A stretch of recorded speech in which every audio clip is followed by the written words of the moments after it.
Okay, here we are again, the wonderful authors of The Ways to God. I'm so excited, Megan and Crystal and Stephanie. So, what do you guys want to talk about today? I don't know. I mean, we were talking before, but I don't think any of those topics should be should be public. No, no. But I have an idea. What about how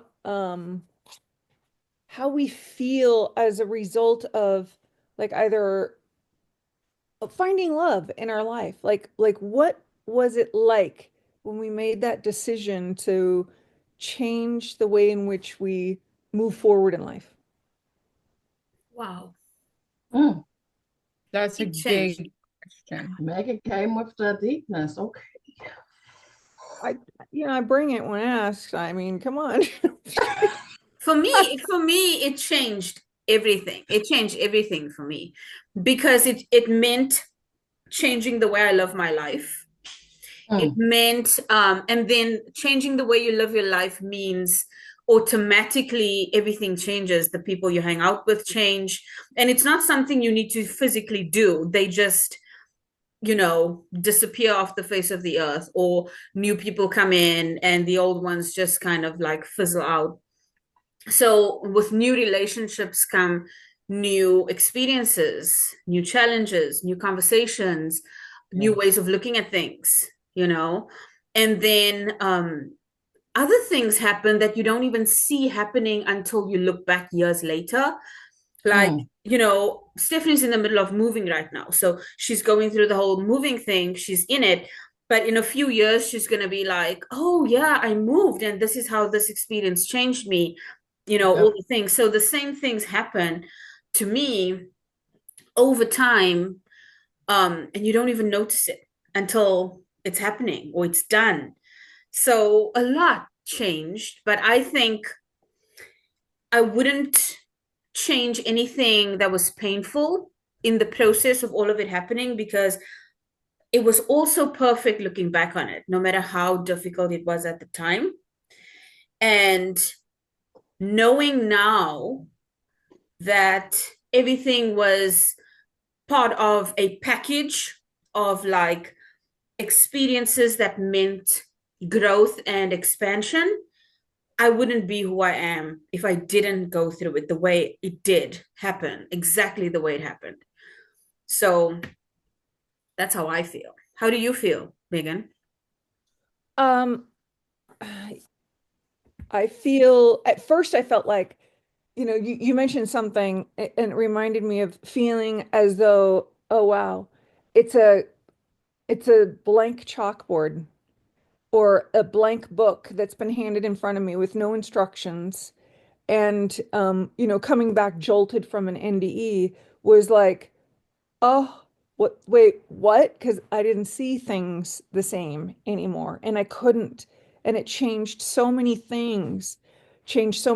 But as difficult as it was going through it, um, and there were a lot of challenges after that NDE. I think that was still part of my second life because I feel like now I'm in my third life. But um, it was it was just so challenging. Emotionally and physically because of the autoimmune, and then um, spiritually not so much because I had been to heaven. So I realized that, okay, well, that's real. Like, in other words, God sent me back going, okay, well, you have this to hold on to, all of these experiences here, which was great. But I find that I guess the combination of all of this stuff, like you were saying, Amir, there were so many things that happened in my life, but they were all stepping stones to who I am now. And without those experiences, I was just answering somebody's question I was a guest on somebody's YouTube channel, and they asked, like, why do bad things happen? Why doesn't God step in and change these things? And why does he not hold himself accountable? And so my quick response was, well, take that up with God. And then that, joking aside, was, well, that's not what we're here to do. God is not supposed to step in and make the decisions for us of what we're going through. And if he did that, then he wouldn't be honoring who each of us is at the stage we're at in our journeys. So, Goddess, said to me while I was standing next to her, it was, look, I can't tell you how to think. I can't tell you how to feel, but I can be there for you as you are going through the emotions. I'll never leave you. So it's like they're always comforting us. But even knowing, like, it's weird because then there's a part of me that feels like, well, I'm living in my own world in my head where I feel like, oh, well, I'm still living in heaven. But wait, I'm not on heaven. I'm on earth. It could be heaven, if we all keep working at it, and we can't give up and we have to keep going. But yeah, it's a different language. I feel like I speak a different language, but I couldn't have learned this language or appreciated it if I hadn't experienced everything else in life. So.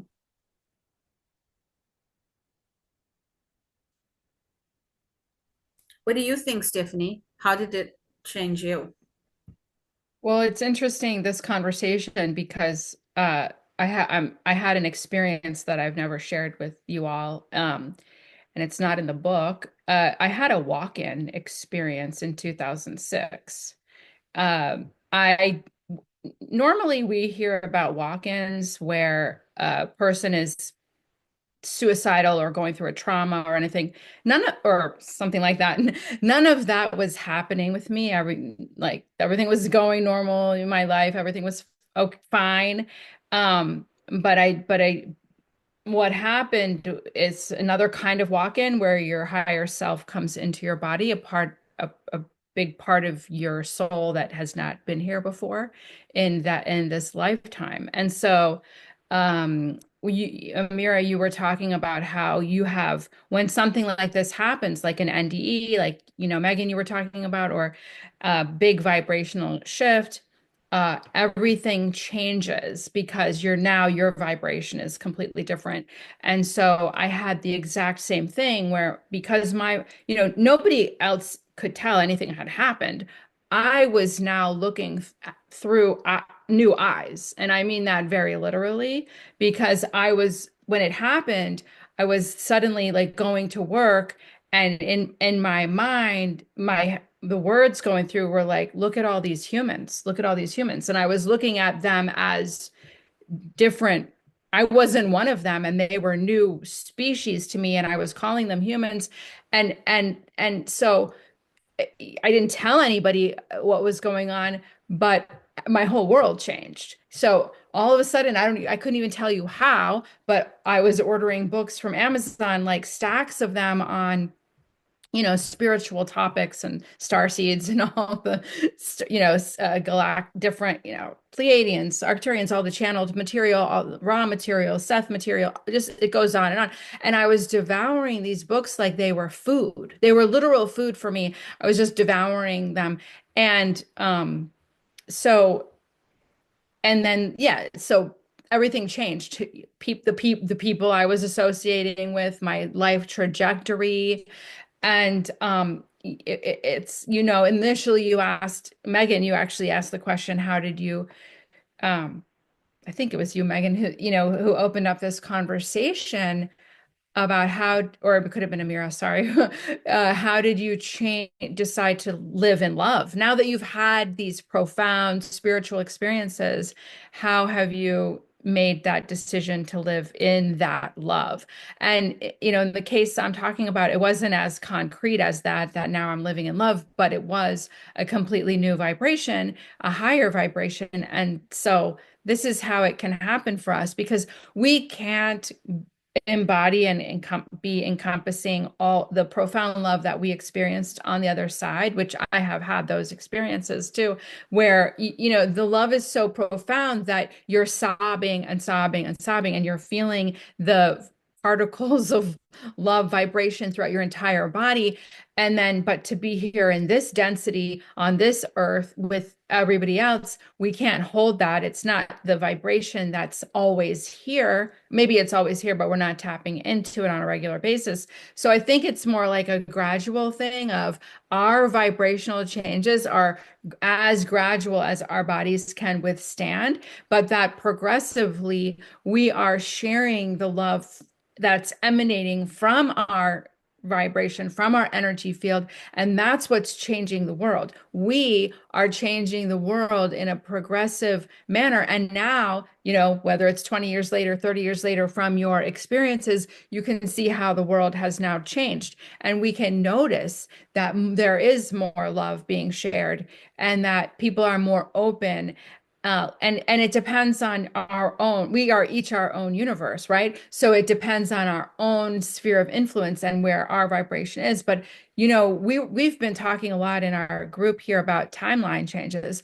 We can shift them, you know, to the less positive or more positive depending on our mental state. So it's always a consistent and constant rechecking of ourselves. Where are my thoughts? Where are my feelings? Am I really creating the life of my dreams or the best one possible? So one thing we can do is we can say to our soul, um, put me on the highest timeline.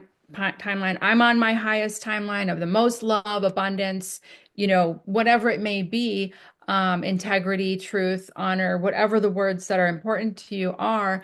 And we can keep shifting consciously now that we know this information of how every thought matters, literally matters, turns into matter. And so we can be more consciously working on it. So anyway, that was all over the place, but you got the gist. I do that all the time. That's great. It's interesting when you said looking at humans. Uh, when I came back from my NDE, I joke and I call people human. Oh, dealing with humans. I do it. It's like dealing with humans is very different, you know? But Yep. if you deal with humans who have been touched by the light, then they're a different type of human. Yes. Yeah. And what A about very you, loving Crystal? human, that's what it is. Very Yeah. loving. That's the difference. Yeah. You've had an NDE, Lisa Marie. What was your Two, experience after? How did you two of change? them, two of them in a row. Oh, I changed a lot. Well, I mean, I was always a spiritual person, so I'd already lived extremely high spiritual life for 30 years, meditation. So I'd already, and I was really grateful for that when the NDEs came because I was prepared and it was a a divine spiritual experience. So I wasn't shocked to see that it wasn't so religious, even though I had those divine beings with me. But it's not about religion. It's about, and there is God and the creator source that I experienced. I don't even use the word God anymore. It seems small to me. But anyway, the changes for me were like a new direction. I was now 100% dedicated to service. I can never be the same again. My thought process of what I thought was important before has changed dramatically. Um, I don't worry about things. I used to be afraid of heights. Now, if somebody asked me to jump out of a plane, I do it with no problem. That's how confident I am of where I'm going, right? And I don't have any fear of that. And I'm just totally fearless. The other thing is the channeling. You know, I got one foot here, one foot there, channeling from the divine, healing abilities. Um, the problems with electronics. Like I've been having a hard time getting on this call, this Zoom, and it's one thing after another for the last 15 minutes. It's just everything is going. The speaker's not working. That one's, nothing is aligning. So I'm used to that now. At first, I didn't know what it was. I thought it was like some dead person was trying to tell me something, and because they had just died in a house, but it was actually me. I found out wherever I was going, people's TVs were turning on, or a radio would just turn on. They were off and they would just start blasting. So this is my new life. So, and you never know what's going to happen, because I work with people every day, 7 days a week, and out of nowhere, this divine energy comes into the room, and I feel that love and that support from the other side, and the people that are supposed to be a part of the patient's healing just arrive to help me and assist me. My higher self, they're assisting my higher self with this divine moment, and it's always a surprise for me. I never know. And it just comes out of nowhere. So it's interesting. And every 6 months I get an upgrade of abilities. It seems like there's this upgrade maybe about every 6 months after my experiences. So it's been an interesting ride, and I love every bit of it. I got upgrades as well. You just made me think of that. But I mean, it wasn't every 6 months. It gradually happened over the years where they would give me Yeah, like I remember when I very first came back into my body, I had the audible, like I could hear things that weren't, it's like what is this information? And then as yeah, time went on, I got the visual. And then as time went on, I could smell, or I could see yeah. differently. And then I could get back into reading a room. And it's interesting you mentioned that, because I didn't even think about that. That is a part of it. I'm starting to feel um before I was always detached from anything negative, or if somebody was going through something, I was detached from it in a healthy way. But now I'm really starting to feel in a strong way people's emotions.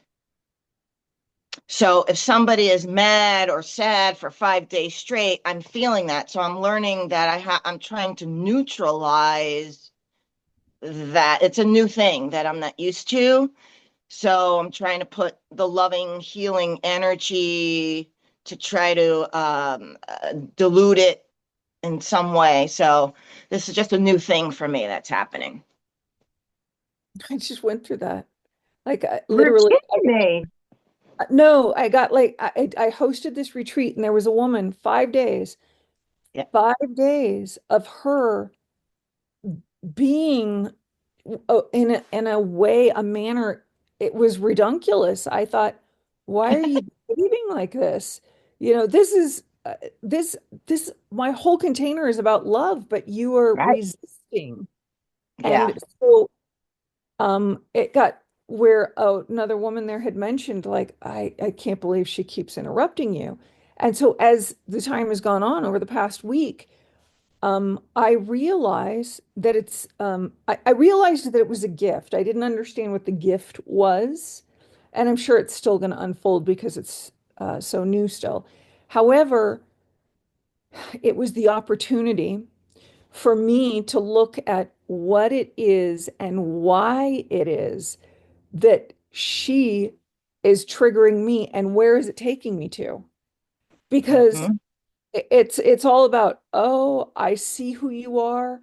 Three people in my life who've been in my life all in one.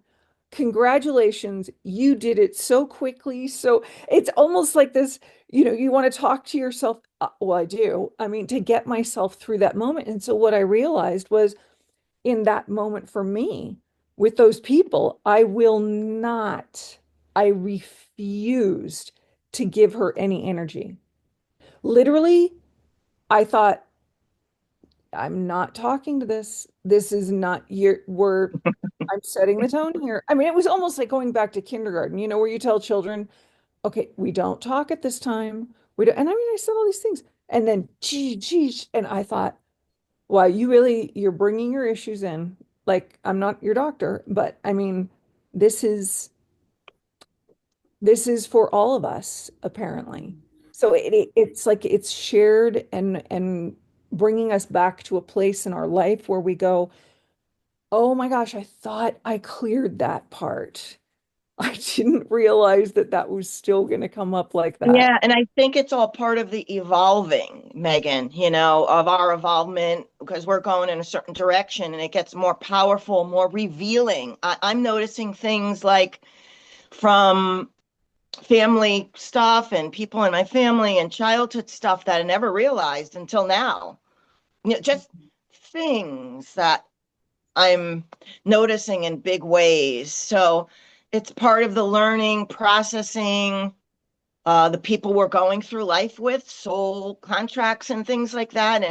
And these negative energies can be very powerful, Yes. very powerful. And I think it's part of the yin and yang of the universe happening. I'm feeling that a lot this past year, this yin and yang, like something bad has to happen. And then the next day, something like beautiful happens. You get an email and it's your purpose, it's about your purpose. So I think it's also a confirmation of what you don't want to be around anymore, that we're supposed to be with like-minded people now. It's happening with all of us. We Yeah. were, Amira, we were talking about that last week or something. It's happening to all of us. It's supposed to be happening. The cogwheels are turning now. We're all meeting each other. We're all in it together, and we have to stick to that and not go backwards. Yeah, I agree with that. Today, something revealed to me. So, I do a lot of volunteer work at my local library. I do a lot of interviews with upcoming authors and new writers and things. And sometimes I teach writing workshops and things like that.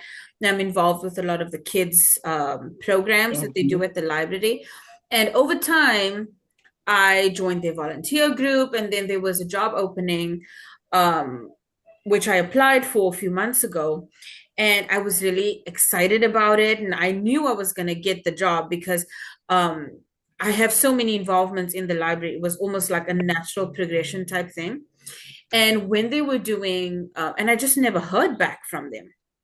And then today I went in for a meeting. We had a volunteers meeting to discuss some things. And they appointed someone else. Now it was someone I know and someone that is also in the volunteer group with me. But I know that and I'm not saying this out of ego, it's just a fact. I am more qualified than her and I do have more experience than her. So I was like, why did they choose her over me? And I felt almost like rejected in a sense, like, oh, but then they said to me, oh, we were curious. Why didn't I attend the assessments and interviews that I was called for? And I'm like, I've never received a phone call or an email from anyone. No Mhm. one invited me to any interviews or any assessments. Like, what are you talking about? And they were like, yeah, you were basically the top of the short list, and you never came to any of the things. And I was like, I had no idea. I never received any confirmations or emails or communications from anyone. And then when I got home, I started looking through my emails to see, did I actually receive something? And there was an email. I just didn't see it. I didn't see it, literally. And I was like, this is so interesting because I go through my emails every day to see, because there's so many people I deal with. I need to respond to them. I didn't see this email. And it was sent in March. And I'm like, why was this not in my field of vision? Obviously, you need to be on the same vibration of something to experience it. So why was this not aligned with me? You And were being I don't blocked. know. You were being blocked. Or it's And just not meant you for me weren't at this meant time. you weren't meant to do it at that Yeah. time. That's all that Yeah. means. And I'm happy about it because they were Mhm. talking about like, oh, who's working until 6 today? And I'm thinking, working until 6? No, thank you. And then they were like, oh, and who's on Saturday's shift? And I'm like, Saturday's shift? No, thank you. I'm so glad I didn't get this job. I don't want it. I want to be at home with my family. It's getting cold. I Mhm. want to watch movies and drink hot chocolate. Like, I don't want to be at work. So Yeah, I'm glad it didn't happen. that was a godsend. Yes. What about you, Crystal? You've been quiet. I've been listening. You're right, like-minded people. Um, okay, so as we're talking about empath, right, Lisa? So I've been an empath my whole life. Welcome to the club. Okay, so the problem is when I was little, and I didn't understand this. I was Christian, I was very religious because I was just pushed into the church. Parents didn't go, but I'm not gonna hold them for it. Anyway, so we would be in the car, just driving on the highway, and I would see an animal that died. Now my little sister's like, ew, da, da, da, da. Me, I'm devastated, like from the inside out. Like I can't control what's happening.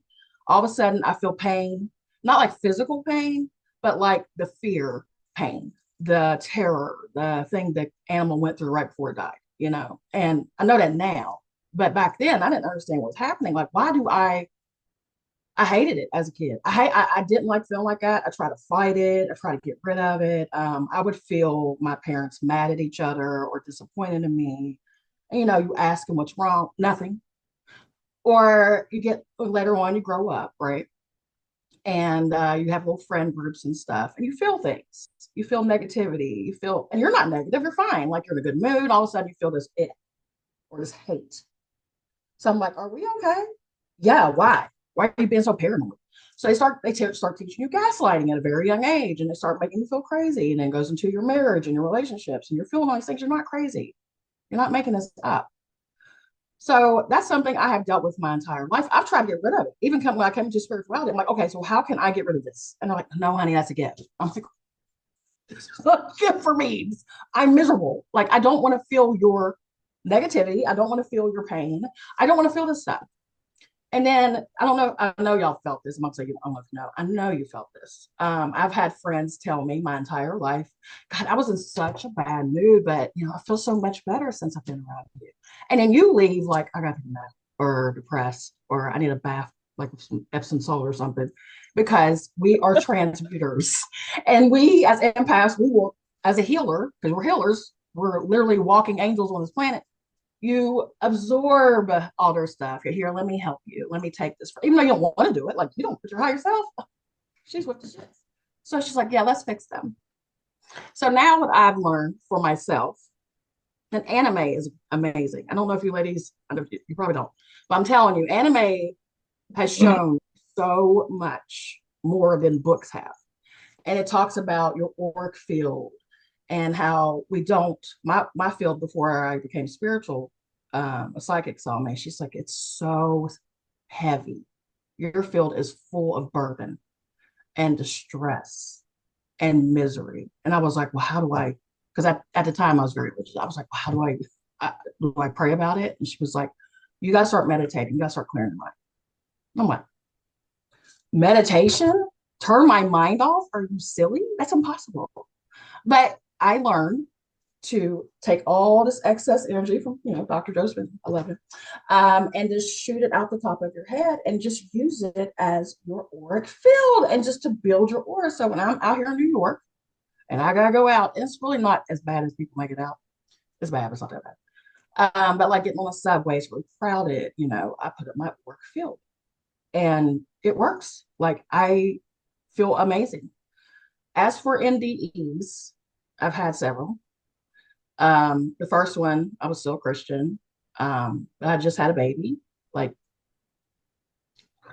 almost, let's see, I had him July 2003. This happened October 2004. And I already had little Kevin, so he's about 9 years old. And Crohn's, like you said, autoimmune disease. So Crohn's had attacked my colon and my intestines so bad I had a perforation. So I went septic. Now, where we're not normal, most people die what I went through. Because apparently I was septic for a week. I had no idea. I was puking up stuff like I didn't know. I was just in a lot of pain. But with Crohn's back then, not now, but back then I was in pain constantly. So I just, ignored it or tried to take a pill or do something and it wasn't going away. I'm in the hospital and I'm laying on the stretcher in the hallway because it was packed. It was an emergency room. The nurses weren't checking on me. No one's asking my sister anything. And then all this pain that I'm feeling in my chest now, not my stomach. My chest is hurting so bad. And it felt like, and I know y'all have been through this, when you die, it's like your soul is just hanging on for dear life. Like, no, no, no, no, no, no. So that's how I felt. I felt like my soul was hanging on. All of a sudden, I got really cold and I went numb and I felt nothing. And everything was an echo. And then I'm literally on the ceiling now. I see myself. There was no light. There was no tunnel. I was dipping out. I was leaving. My soul was like, yeah, I've had enough. I'm done. Go back to source. And so then, so all of a sudden, now remember, I'm a Christian. I fear God. I'm scared to death of him. I mean, I'm not worthy of his love. I mean, what are we doing? I have God, but at the time I didn't know this, like this, pinned up. I said, you gonna let me die in the effing hallway of an effing hospital? I just had a baby. You don't lost. I mean, just like that. And then all of a sudden, I said, I'm not going. I'm not leaving. And I fell. So I do this, boom, into the stretcher. I'm into the stretcher, and now the pain's back. And I hear I hear everything in the emergency room. So this is where it gets sad. So I set up, the fear's back, the human's back. I grab my sister and I go, please help me. I don't want to die. But I'm screaming at her. And all of a sudden she said, I just went and I fell out. So I hear my sister screaming. I hear her saying, somebody please help me. Nurse finally comes up and she's like, I got Crohn's disease. And I think she's dying and no one's, she has Crohn's? Girls, they never even checked my chart when I came in. So my sister asked the paramedic who would not leave me. She's like, what is going on? Why are they not helping her? He's like, it's a shift change. So me going in and out, and this is me being, y'all know how I am now. Now I'm out, but I hear everything. Stacy screams, oh, well, God forbid you just got to work right before you clock off. Because my sister worked in the hospital, so she knew what the deal was. And there was certain things she would do that made me laugh that night, where she would be like, well, this ain't nothing like the effing show ER. And I mean, deep down, I wanted to cackle, but I was in so much freaking pain. I couldn't even talk to her.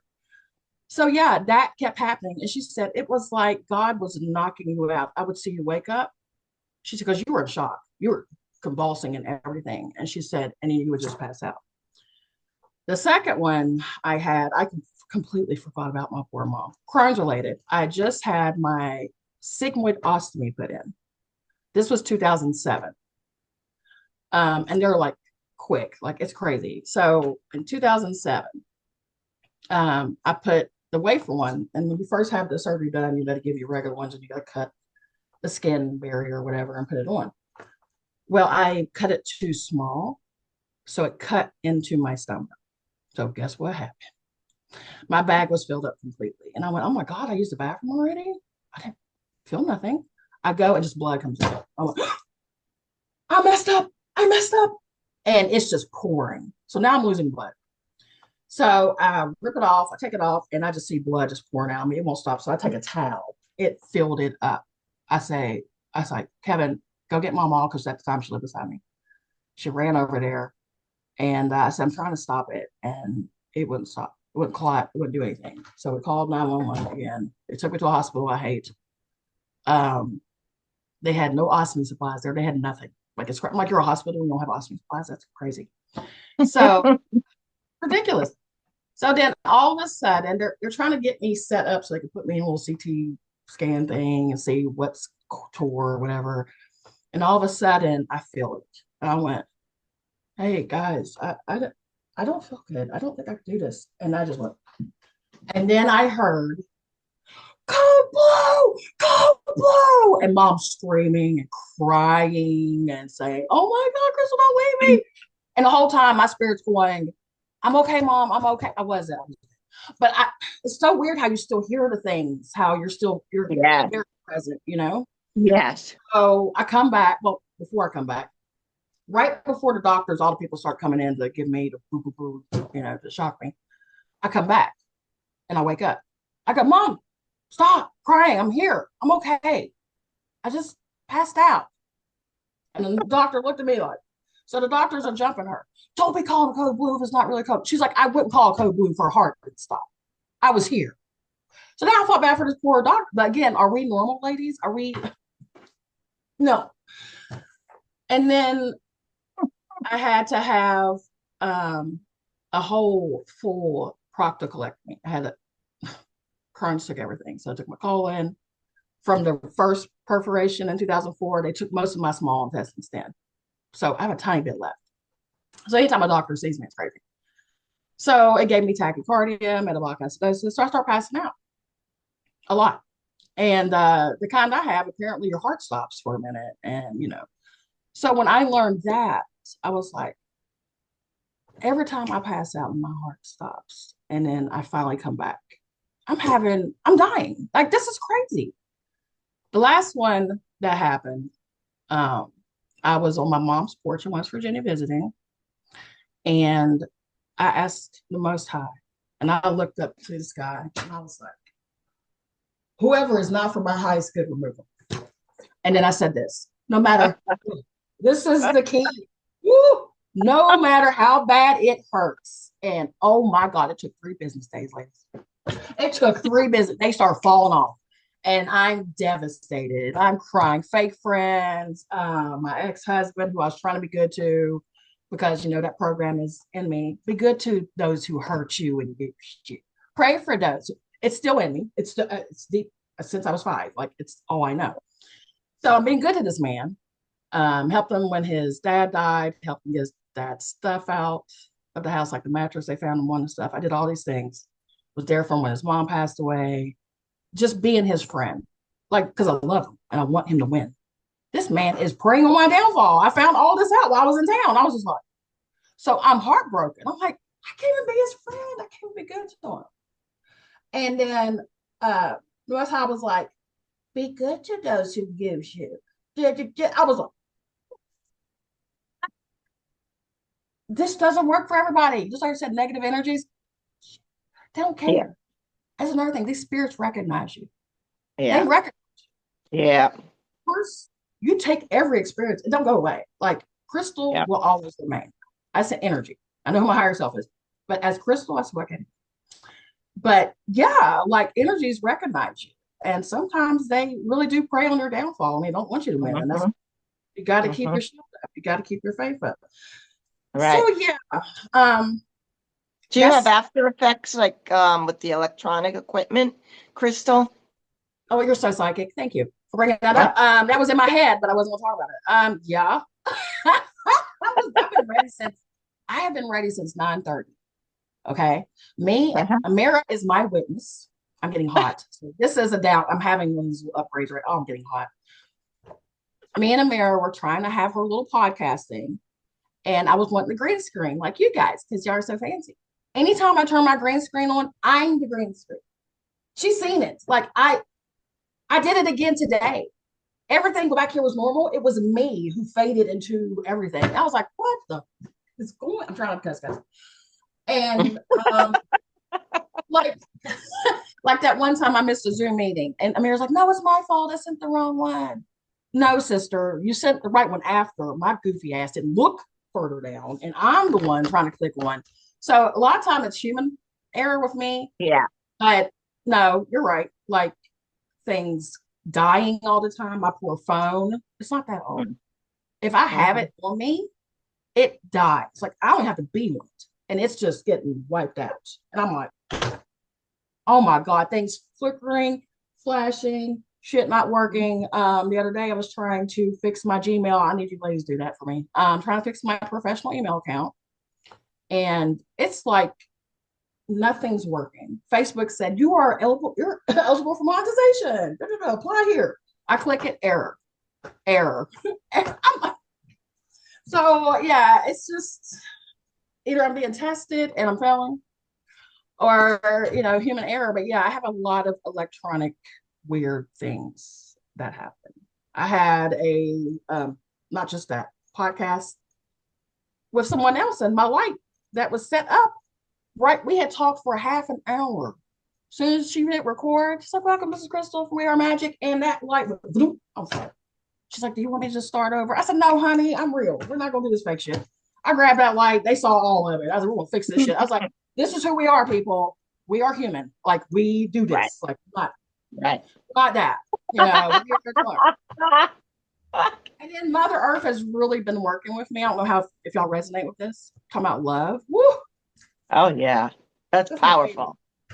So she was like, everyone's looking for a God outside of them. Everyone's looking Right. up here. She's like, I'm protecting you. You're here. You're on Earth. So while you're on Earth, you're my child. And I was like, Yeah. and period, poo. Yeah, exactly. Let's do this. So yeah, I've seen heaven. It wasn't a cloud. It looked like here, but better, cleaner, nicer humans. It was just, yeah, she was like, heaven is what you make it. So I saw my grandpa who I never got to meet on Earth. He hugged me because here he was racist, and where I am biracial. He told my mom a long time ago, if you have black kids, don't bring them around me. So she didn't, but that broke his heart because he finally came to and tried to, meet us. I never got to meet this guy. He was one of the first people I met. And as he's holding me, he was like, "What are you doing here?" It's like it came to him. You're not supposed to be here. I was like, Right. I guess I'm visiting because I didn't understand what was happening. I was astral projecting everywhere. No one, girl, no one told me this stuff. Like when I say alone, I was alone when I woke up. Like it was all kinds of crazy stuff. Like the astral projecting, I literally stopped it. I forced it from happening because I was seeing shit.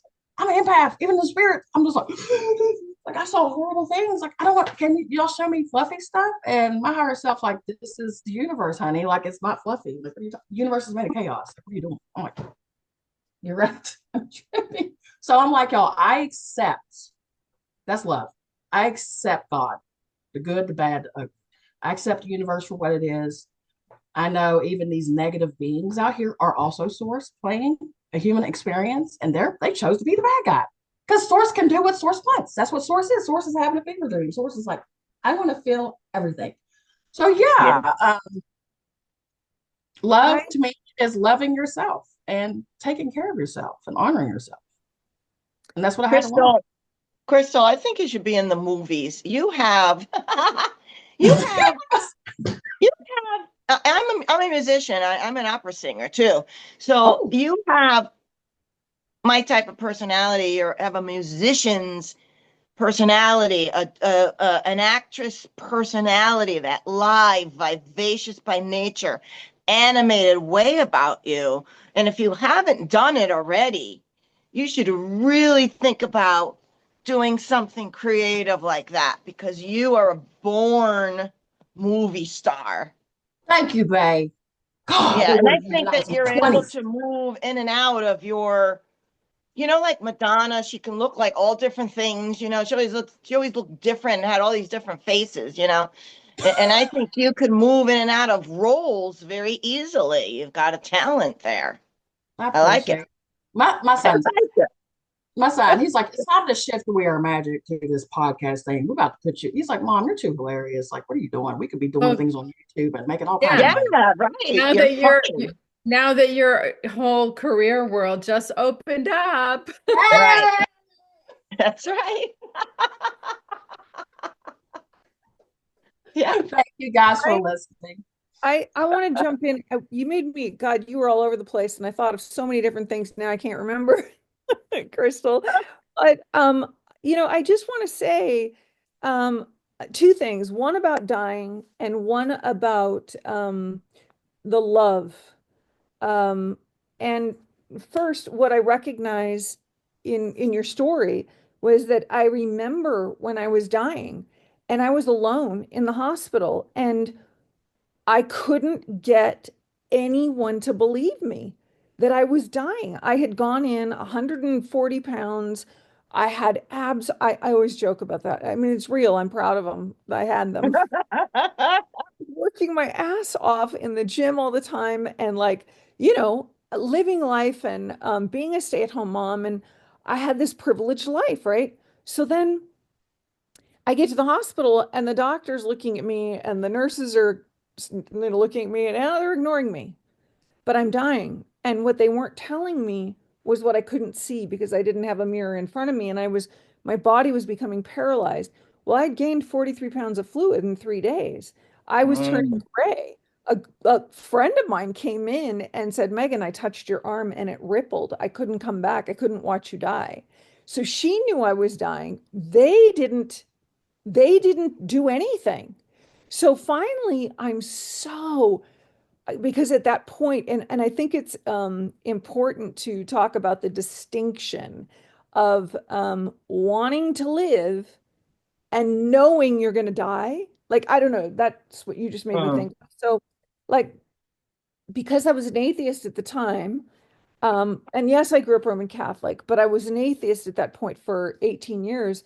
And I remember, oh my God, I just want to live for my son. He just turned 4 at that time. I just want to go back. I want to be a mom. He needs me. This is what I was thinking. And I remember pleading with this doctor, the hospitalist who finally came in, and he said, he listened and he just stood there blank faced.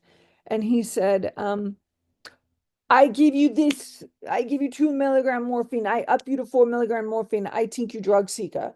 And I thought, wait, what did you just say to me? And I'm thinking, how okay, so that was the first time I heard make a scene, make it big, or you won't make it out. And I had no idea who was talking because he didn't say it, and he and I were the only ones in the room. So that was the first time heaven was directing me. And so what I did was immediately registered, oh yeah, I'm in a Catholic hospital. I know exactly what to say here. And so I started throwing down every, goddamn mother. I mean, I went off, shaking the rails, but my body was becoming paralyzed. And I was so scared. And this went on till I fired him. I fired him and after shaking the rails because he didn't believe me.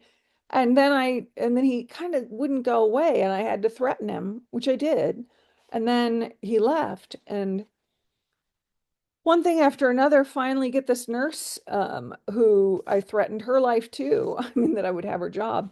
And well, she finds me another hospitalist. And that hospitalist, when she walked in, I remember hearing, because I was so incredibly so scared that I was going to die.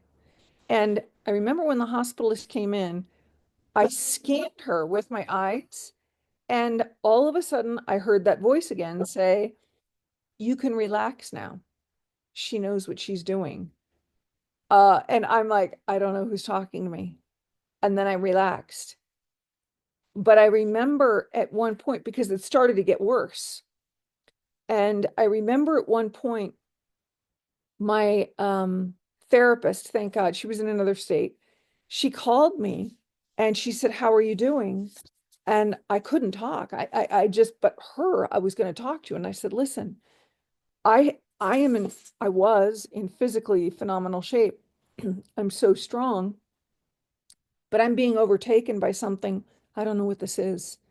And they still didn't know what was going on with me and that I had this really rare autoimmune disease that it is something that's like red alert, like, oh my God, she's got TTPHUS. Oh, well, she's going to die. We don't get this figured out. So I was in that mode. And when I spoke to her, I remember I said, I can't do it. I'm trying to get their attention. I'm hearing things. I have no idea what's going on with me. They put me on morphine. It's not working. I I'm scared because my body is dying. I can't I don't have the fight in me any longer. And I remember saying that to her. And her response, I still cannot forget to this day, was, God damn it, Megan. You dare, blah, don't you quit, don't you, blah, blah. I mean, it was like, oh, wait, this cheerleader. She became the whole cheerleader squad in that moment and pushed my head to go somewhere else. I didn't know what that meant. Like, where was I supposed to go? I'm in this situation. I can't get out of it, even if I wanted to, because I can't walk. And I know that my body's being eaten alive, is how I felt. And then after, after they finally get the test back that new hospitalist ordered, they realized I was in kidney failure. So it was acute kidney failure where I could feel the pain in my back and the whole thing. So then I got treated nicely, and then I got taken to a different department, and then there's more there. But then I walked through the clouds. And I guess the whole point in sharing that is that I have felt death come on, and I have been scared of dying. Literally, I was faced with it and knew that, oh, I'm being taken down, and this is what happens. This is what happens. Here I go. But in fact, by the time I got to the other side and met all of these beings, that I didn't even believe in, um, I, I was greeted with so much understanding and nurturing, and they all listened to me. They didn't judge me. They helped me through um, what it was that I was feeling, and the life review and the whole thing. It was like, wait a second, this type of behavior exists. I've never met this in my life. And so, having been through that now, one of the things that I feel is that I have a responsibility to come back and talk about love, and to continue talking about love, and to continue talking about my heaven experience. And I know that that heaven experience changed how, like what we started with, changed how people could see me, changed how people could hear me, changed how I chose to do things now, because it wasn't going to be the same decisions. I wasn't going to make the same decisions because now I knew better. And in knowing better, I had to do differently. And I had to impart, my wisdom learned from life and heaven mainly. Um, I had to impart that. However, I had to impart it, even in my challenge last week I shared earlier, I had to impart heaven, and it was almost like giving that tough love, where, oh, we're not gonna, no, we can't behave this way. I'm not gonna speak to that. I'm just not, because that would challenge me to not say things that I would love to say, you know, but I mean, I'm not going to, because it wasn't what I was there to do. But in my human mind, I'm like, blah, blah, blah, and but in my soul, it's like, oh no, there's so much pain there. You can't even understand. Can't even understand what this poor woman has been through, you know. Mm, I knew that. I knew that. And so I can't speak to that pain. I don't know that pain, but I'll respect it, all right. because that's tough. Well, shout out to your higher self, by the way, because that primordial ancient goddess, the real one, the real divine feminine, not this, I'll be meek, I'll be quiet. No, your truth came out and said, fight. Stop being nice, offend them, show them how they're wrong. Kidney failure. I had a feeling that's what that was. I had a feeling because you swelled up, you wasn't releasing fluid. Yeah, I know about that, sister. I have the same thing. I had Crohn's has, banned my own catheter. Okay. I mean, like, yeah. here I am in the hospital getting these signs to do things, and like, who would know to call for a catheter? And so the nurse comes in and I go, I need a catheter. Like the weirdest things happened. And at one point I remember being completely out because this was like the coma time where Yeah. they were, you know, nobody could talk to me. But I opened my eyes and it was so eerie. I opened my eyes, I grabbed my nurse's wrist, and I said, "You have to get me off this floor or I'm going to die here." Mm. And she looked at me and like, because I was completely out.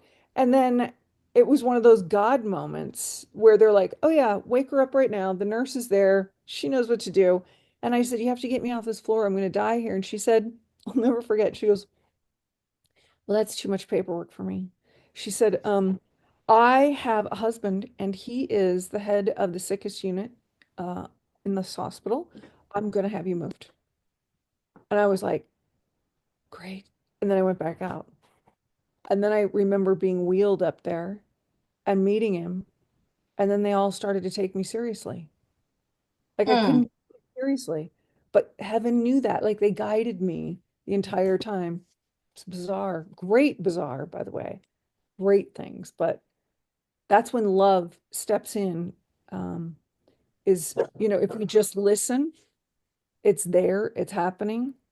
Love is happening all around us. We just have to be open, I guess, to hearing it when it comes in, even though it's You in know, yeah, frustrating. that so I told you all about two experiences on the highway. One was I was passing a car on the right and I shifted into the right lane, and immediately after, a car came speeding toward me in the wrong direction on the highway. And if I hadn't shifted over, I would be dead. After that happened, I told myself, never drive in the left lane again and never speed.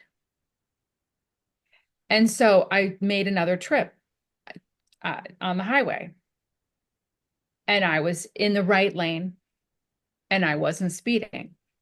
And I normally don't speed a lot, but anyway, I told myself to anyway, never speed and always be in the right lane. Well, this time, and I told you this story, the engine light went on, I got off, and I pulled over and my car died. Well, if I hadn't done it at exactly that moment, there would have been a multi-car pileup behind me and we would all be dead because 65 miles per hour on the highway. And my car suddenly died, just stopped. But if the first experience hadn't happened, I could have been in the left lane and the entire scenario would have been completely different. So when I pulled over to the right, and I had, angels come and help me. But the point that I'm making is things happen for a reason. We don't understand them at the time. We have to listen to that inner voice and we have to follow it. Steph, let's talk about it real fast. I know we're out of time. What's so scary? I know it's scary, but you know how our people are. That's how they teach you. But the fact that you were in the left lane, this is what I was telling my son. I said, this is the cool thing. She was in the left lane and her higher self said, move. She pulls over. Now she sees everything ahead of her. Like she sees it. She sees I the didn't, interstate. yeah, But as soon as you go over, car appears. yeah, Now you would have seen that. You would have seen it. you're right. But that's it. That's the jumping. That's the like, okay, you're about to jump timelines. Sorry, Steph, it's gonna be uncomfortable. You're not gonna like it, but this is gonna be great to share on your podcast. So yeah, like soon as it's always jokes with me.